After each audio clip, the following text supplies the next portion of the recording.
ونستعينه ونستغفره ونؤمن به ونتوكل عليه ونعوذ بالله من شرور أنفسنا ومن سيئات أعمالنا من يهده الله فلا مضل له ومن يضلله فلا هادي له ونشهد أن لا إله إلا الله وحده لا شريك له ونشهد أن محمدًا عبده ورسوله الذي أرسله الله تعالى كافة للناس بالحق بشيرا ونذيرا وداعيا إلى الله بإذنه وسراجا منيرا أما بعد فأعوذ بالله من الشيطان الرجيم بسم الله الرحمن الرحيم يا أيها الذين آمنوا كتب عليكم الصيام كما كتب على الذين من قبلكم لعلكم تتقون وقال رسول الله صلى الله عليه وسلم من صام رمضان إيمانا واحتسابا غفر له ما تقدم من ذنبه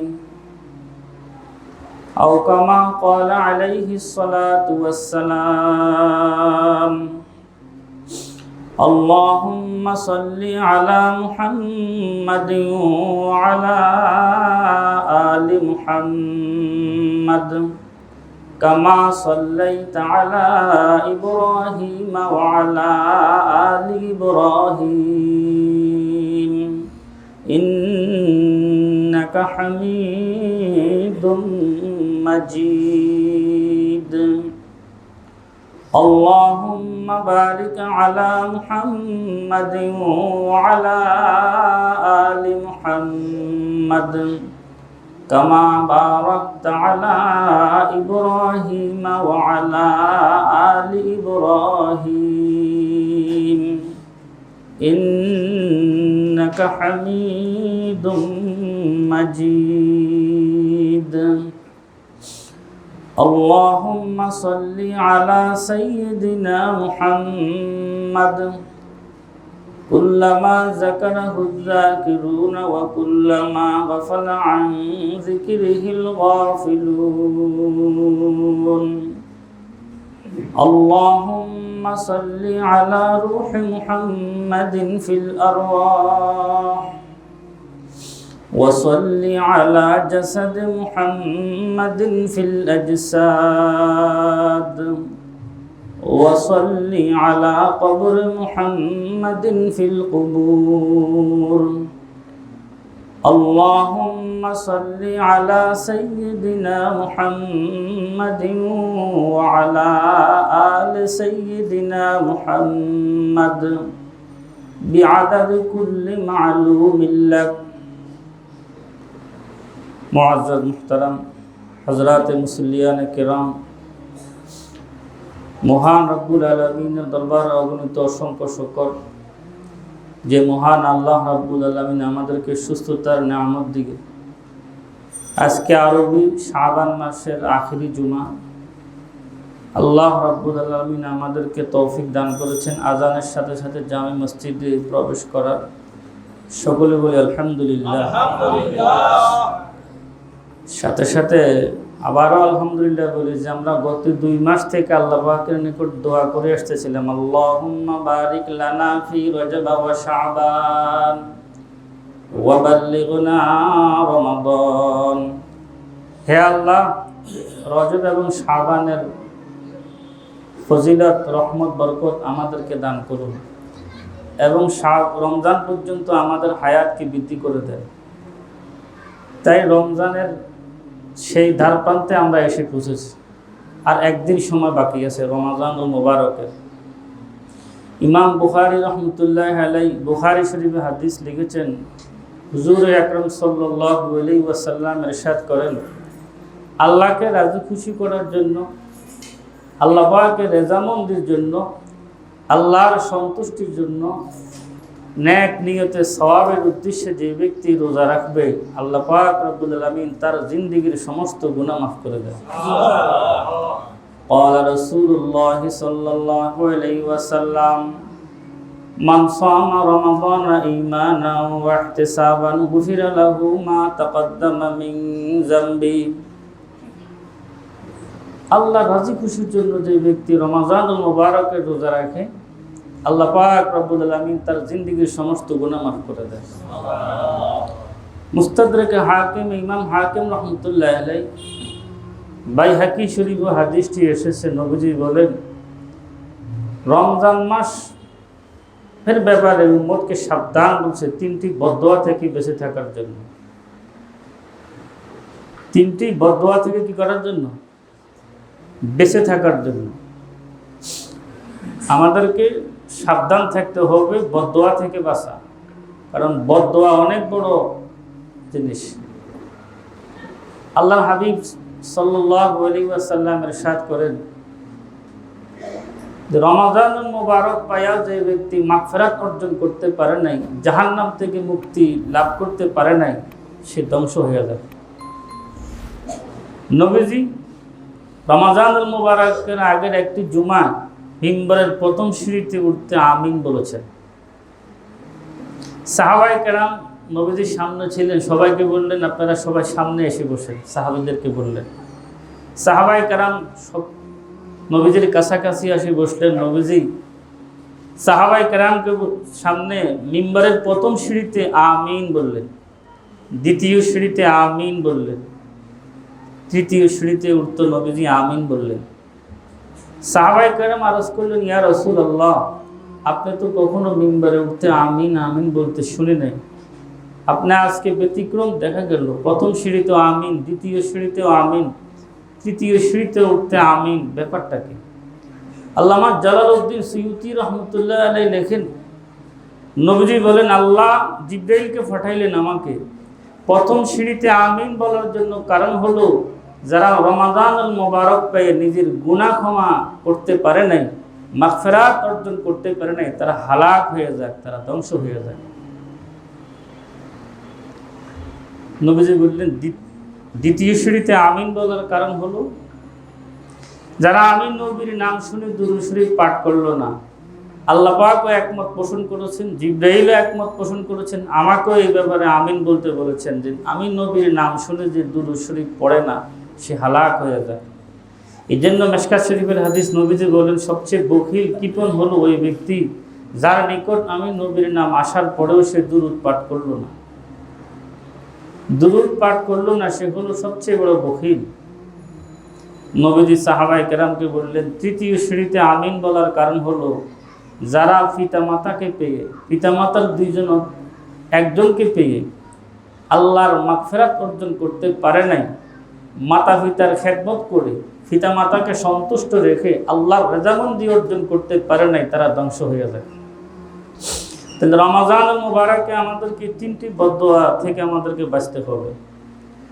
আল্লাহ পাকের নিকট দোয়া করতে হবে, আল্লাহ পাক যাতে আমাদেরকে রমাদান মুবারকে মাগফিরাত নসিব করেন। মুফাসসিরিনে কেরাম তাফসীরের কিতাবে লেখেন, রমাদানুল মুবারক হলো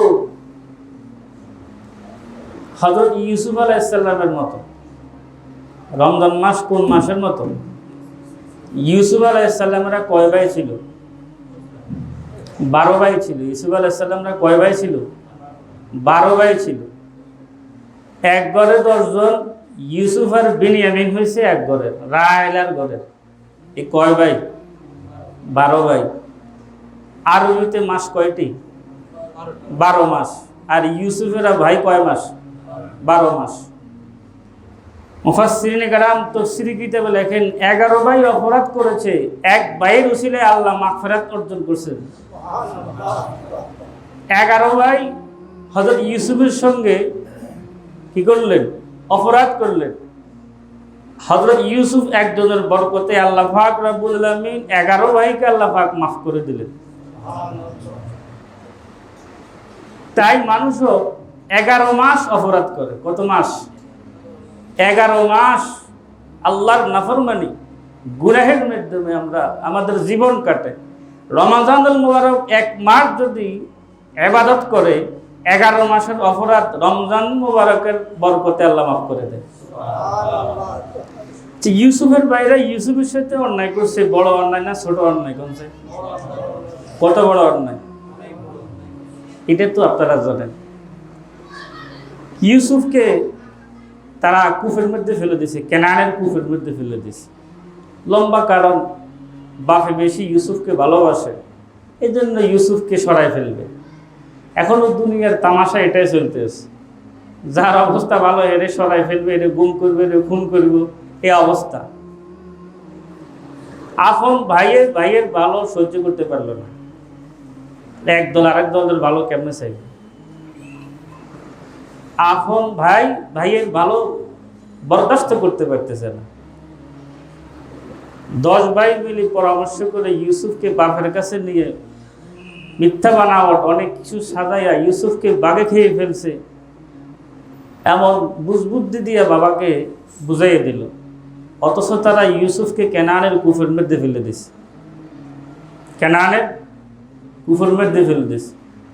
सारे दुनिया हो मुखालिफ कुछ नहीं नुकसान है, डर नहीं कुछ गम नहीं जब रहमत रहमान है।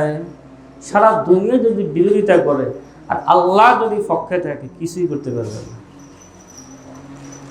আমাদের জুনায়েদ বাবুনগরী রহমতুল্লাহ বলতেন, আনতুমুল আলাউনা কুরআনে তোমারি শান है, अंतुमुल आलाउना कुरआने तुम्हारी शान है, डर नहीं कुछ परवाह नहीं कुछ जब कुव्वत ईमान है।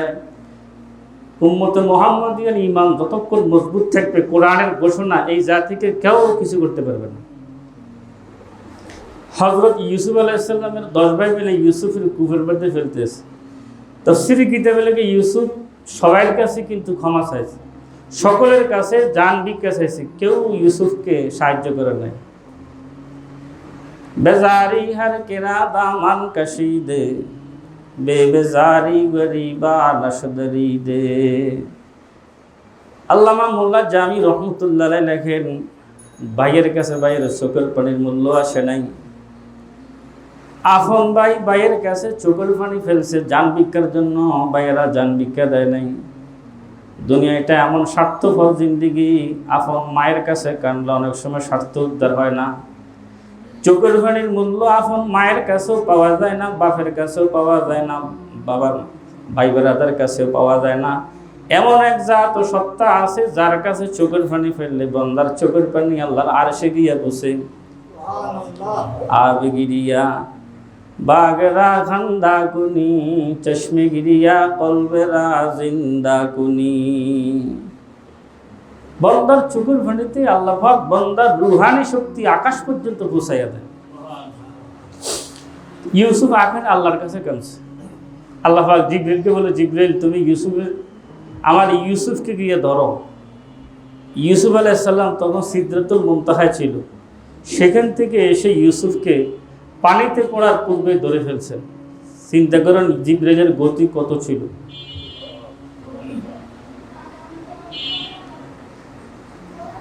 এক হাদিসে রাসূল বলেন, জমিন থেকে প্রথম আকাশটা যত দূরত্ব, জিবরাইলের পাও থেকে হাঁটু পর্যন্ত এই পরিমাণ দূরত্ব। এরপরে চিন্তা করেন জিবরাইলের পুরাটা দেহ, জিবরাইলের পাখাগুলো কি অবস্থা হতে পারে। তাহলে জিবরাইলের আসতে কয় সেকেন্ডের প্রয়োজন? মুহূর্তেরও প্রয়োজন হয় না। জিবরাইল রাসূল হযরত ইউসুফ আলাইহিস সালামের সঙ্গে কূপের মধ্যে বসে বসে কথা বলতেছে। আল্লাহ পাক বলে, জিবরাইল তুমি ইউসুফের সঙ্গে কথা বল, আমার ইউসুফ না ভয় পাবে। हम साया जिब्रील अमी बंदाए खाकी हाय उसके नशी मान्ना वो खारा ना वो दक्षा। মানুষ যদি গরু ছাগলের স্বভাবটা ছেড়ে দেয়, আল্লাহর ফেরেশতার স্বভাব গ্রহণ করে, তখন আল্লাহ ফেরেশতাকে মানুষের বন্ধু বানায় দেয়। हमसाया के जिब्रील अमी बंदाए खाकी है उसके नशी मानना वो खाराना वो दक्षा। अज मलाइक बहरदारी वज बहायम नीजो हम बुगजरद हिज्जे बहायम किज मलाइक बुगजरी। ফেরেশতার আদর্শ গ্রহণ করলে আল্লাহ পাক মানব জাতিকে ফেরেশতার চাইতেও মর্যাদা বাড়াইয়া দেয়। আর যদি মানুষ হায়াওয়ান জানোয়ারের স্বভাব গ্রহণ করে, মানুষ উলাইকা কাল আনআম চতুষ্পদ জন্তুর থেকেও তারা নিকৃষ্ট। 3 দিন পর্যন্ত ইউসুফ আলাইহিস সালাম সেখানে কুফরের মধ্যে বসবাস করতেছে। বড় ভাই ইয়াহুদা মন্দের ভালো ছিল। কি ছিল? সেও খারাপ কিন্তু মন্দের ভালো। কি ভালো? মন্দের ভালো। একবারে হত্যা করার তার মতামত ছিল না, ফেলে দাও, আল্লাহ যাই করে। বড় ভাই ইয়াহুদা 3 দিন পর্যন্ত ইউসুফকে কুফরের মধ্যে খাবার দিয়ে যেত। 3 দিনের পরে আয়েশা দেখে ইউসুফ কুফরের ভিতরে নাই। আশেপাশে খোঁজখবর নিয়ে দেখে মিশরের কাফেলারা পানির জন্য বালতি ফেলছিল, হযরত ইউসুফ বালতিতে করে চলে আসছে। আল্লাহ পাক জিবরাইলকে বলছে, জিবরাইল ইউসুফকে বালতিতে বসাইয়া দাও। এখন মিশরের কাফেলা এরা কেনান নামক জায়গা থেকে মিশরের দিকে যাবে, পানির প্রয়োজন। বালতিতে করে দেখে পানির পরিবর্তে এমন সুন্দর একজন গোলাম আসছে, ফেরেশতার চাইতে সুন্দর। এখন ভাইয়ারা প্রত্যেক দিন আয়সা ইউসুফকে দেখতেছে, বড় ভাই ইয়াহুদা ইউসুফ আছে কিনা।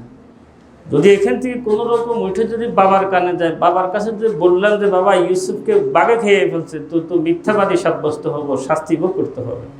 এই জন্য এখান দিয়ে খবর রাখতে আছে। তো 3 দিন পরে আয়সা দেখি ইউসুফ তো কুফের মধ্যে নেই। খোঁজাখুঁজি করতে দেখতেছে একটা তাঁবুর নিচে মিশরি কাফেলার কাছে ইউসুফকে পাওয়া গেছে। এখন তো ভাইদের টেনশন, এই খবর এখান থেকে যদি বাবার কাছে যায় তো বাবার কাছ থেকে আমরা কেউ রক্ষা পাবো না। এরা মিশরি কাফেলার কাছে বললেন, দেখো ভাই, এই হলো আমাদের গোলাম ছিল, ভেগে যায়, বারবার পালায়ে যায়, এর পালানোর একটা রোগ। আমরা নামকে আসতে যা পারি বিক্রি করে ফেলবো, একে রাখবো না। তোমরা কি কিনবা কিনা, আমরা বিক্রি করে ফেলবো। মিশরি কাফেলা বললেন, ঠিক আছে, আমরা ইউসুফকে খরিদ করব। ইউসুফকে 18 দিরহাম খরিদ বিক্রি করলেন। কত দিরহাম? তখন তারা কুফের মধ্যে ফেলেছিলেন, ভাইদের সদস্য ছিল 10 জন। কয়জন? 10 জন। 18 দিরহাম 10 জনে বাগবাটোয়ারা করে নিবে। ভাই বেচা পয়সা কি করে নিবে? বাগবাটোয়ারা করে নিবে 10 জনে। এখন 18কে 10 দিয়া ভাগ দিলে সমান সমান ভাগফল হয়নি।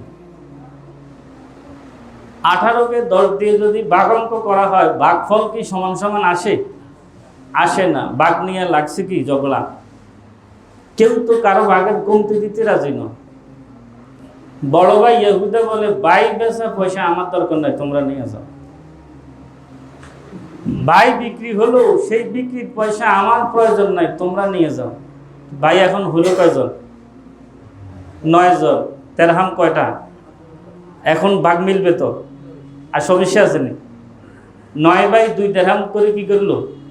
নিয়ে গেল।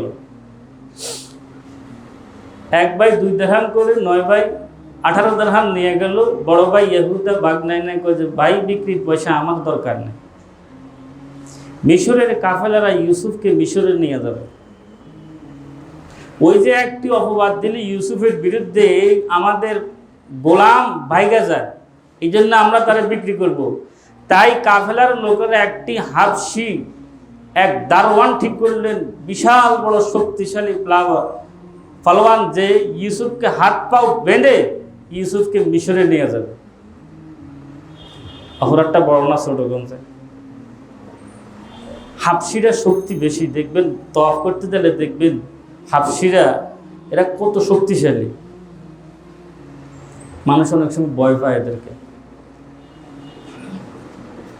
ইউসুফের হাত পাও বেঁধে ইউসুফকে মিশরে নিতে আসে। যাওয়ার পথে তাফসীরের কিতাবে লেখে যেটা, যেই পথ দিয়ে ইউসুফকে নিয়ে যাবে ওই পথ দিয়ে ইউসুফ আলাইহিস সালামের মায়ের কবর।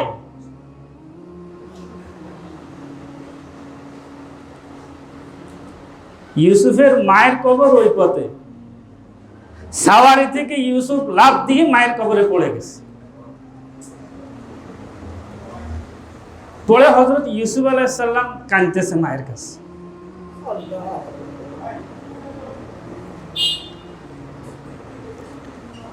কবরের পাশে দাঁড়িয়ে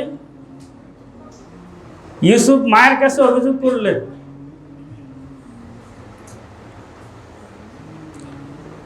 তোমার সন্তানের অবস্থা দেখো,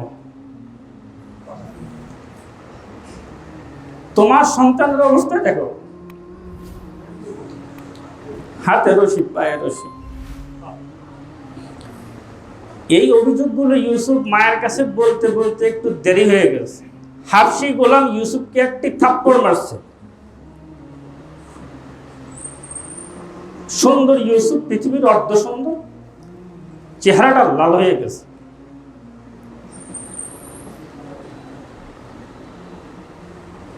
আল্লাহ পাক বলতেছেন আকাশ থেকে, ইউসুফ তুমি যদি অনুমতি দাও 7টি আকাশ ভেঙে দিব, আমার সহজ হবে, 7টি আকাশ ভেঙে জমিনে ফেলে দিব।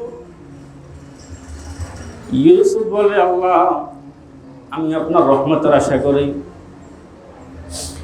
আমি ধৈর্য ধারণের জন্য আপনার কাছে তৌফিক চাই, আমি আপনার রহমতের আশা চাই মাওলা। ওই সময় জিবরাইল ইউসুফের সাহায্য করার জন্য আকাশ থেকে আসতেছিল। জলীয় বাষ্প, মেঘ পুরো আকাশে। জিবরাইল যখন জমিন থেকে আসতেছিলেন, জমিনের দিকে আকাশ থেকে বিশাল এক ঝড় তুফান শুরু হয়ে গেছে। কাফেলার লোক আর পথ খুঁজে পায় না, পথ খুঁজে পাইতেছে না। জল তুফান আর জল তুফান চলতেছে। তাদের মধ্যে একজন অভিজ্ঞ লোক ছিল, যে সে বললেন যে আমি কেনান থেকে মিশরের দীর্ঘদিন পর্যন্ত ব্যবসা বাণিজ্য করি, কখনো আমি এরকম ঝড় তুফান দেখিনি, আকাশ সবসময় ভালো থাকে। আজকে তোমাদের মধ্যে কেউ কোনো না কোনো একটা অপরাধ করছে, যে অপরাধের কারণে এখন এই অবস্থা চলতেছে। বললেন যে আমরা তো এই গোলামকে একটি থাপ্পড় দিয়েছিল হাবশী দারোয়ান, তাড়াতাড়ি মাফ চাও, তাড়াতাড়ি ক্ষমা চাও, না হলে এই তুফান থেকে, জল বৃষ্টি থেকে বাঁচতে পারবে না। ইউসুফের কাছে ক্ষমা চাওয়া মাত্রই ইউসুফ মাফ করে দিচ্ছে। এরকম অপরাধ বড় না ছোট? শেষ আখের কোরআন শরীফ আসছে, যখন ত্রাণের জন্য ইউসুফের কাছে আসছে, ইউসুফ আখের যখন পরিচয় দিয়েছে, আনা ইউসুফ পান্তা আখি, আমি ইউসুফ, তুমি আমার ভাই। পরিচয় দেওয়ার পরে এখন সব ভাইদের খবর হলো, ওই যে কুফের মধ্যে ফেলে দিলাম, এখন তো ভাই। দেখেন আল্লাহর পয়গম্বর ইউসুফ, ভাইয়েরা মনকষ্ট আসতে পারে আচরণের করার জন্য, তারপরেও বলতেছে লা তাসরিবা আলাইকুমুল ইয়াউম, কোনো প্রতিশোধ নেওয়া হবে না। এরপরও ইউসুফ ভাইদেরকে সান্ত্বনা দিচ্ছে, ভাই ওই যে ঘটনা যা ঘটছে এগুলো শয়তানে করাইছে, শয়তানে কি করাইছে, কিন্তু আল্লাহ তো জানে কি করছে ঘটনাগুলো। বন্দা বন্দাকে মাফ করছে, কিন্তু পয়গম্বর কার? আল্লাহর পয়গম্বরের সঙ্গে বেয়াদবি, আল্লাহ কি ক্ষমা করবে? হযরত ইয়াকুব আলাইহিস সালাম তো একজন পয়গম্বর, ভাইদেরকে বলছে আমার ছেলে পয়গম্বর, তোমরা যে অপরাধ করছো ভাইয়ে মাফ করছে, কিন্তু আল্লাহর কাছে ক্ষমা নিতে হবে। যিনি পয়গম্বরকে প্রেরণ করলেন আল্লাহর কাছে ক্ষমা চাইতে হবে। তাফসীরে রুহুল মাআনিতে এসেছে, ভাইয়েরা সকলে মিলে 20 বছর একাধারে তাহাজ্জুদের নামাজ পড়ছে আল্লাহর কাছে এই অপরাধের ক্ষমার জন্য। 20 বছর পরে আল্লাহ পাক হযরত ইয়াকুব আলাইহিস সালামের কাছে ওহীর মধ্যে জানালেন, ইয়াকুব তোমার 11 ছেলের ক্ষমা হয়ে গেছে। তোমার এই 11 ছেলেকে মাফ করে দেওয়া হয়েছে। তাই মুফাসসিরিন কেরাম তাফসীরি কিতাবে লেখেন এই রমাদানুল মুবারক ইউসুফের 11 ভাইয়ের মতো, ইউসুফের 11 ভাইয়ের মতো রমজানুল মুবারক। 11 মাস অপরাধ করবে, রমজান মাস আল্লাহর কাছে চাওয়া মাত্রে আল্লাহ মাফ করে দিবে। যেমন ইউসুফের 11 ভাই অপরাধ করছে, আল্লাহর কাছে ক্ষমা চাইছে, আল্লাহ মাফ করে দিয়েছে। তাই রমজানুল মুবারক হলো হযরত ইউসুফের মতো বরকতময় মাস। ক্ষমা চাইলে আল্লাহ মাফ করে দিবে, ক্ষমা চাইলে আল্লাহ কি করে দিবে? মাফ করে দিবে।